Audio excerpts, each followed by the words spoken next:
দিনাজপুরের বিরলে জীবনমহল পার্কে ভাঙচুরের পর আগুন ধরিয়ে দিয়েছে তৌহিদি জনতা। পার্কটিতে অসামাজিক কাজ বন্ধের দাবিতে বিক্ষোভের পর আগুন দেয় তারা।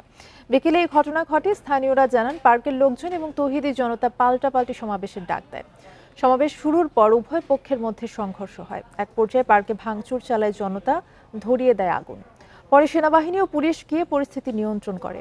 তদন্ত করে আইনি ব্যবস্থা নেওয়ার আশ্বাস দিয়েছে আইন শৃঙ্খলা বাহিনী। এই পার্কের রিসোর্ট থেকে গেল 17 আগস্ট রাতে অসামাজিক কার্যকলাপের অভিযোগে 2 তরুণী সহ 7 জনকে আটক করেছিল পুলিশ।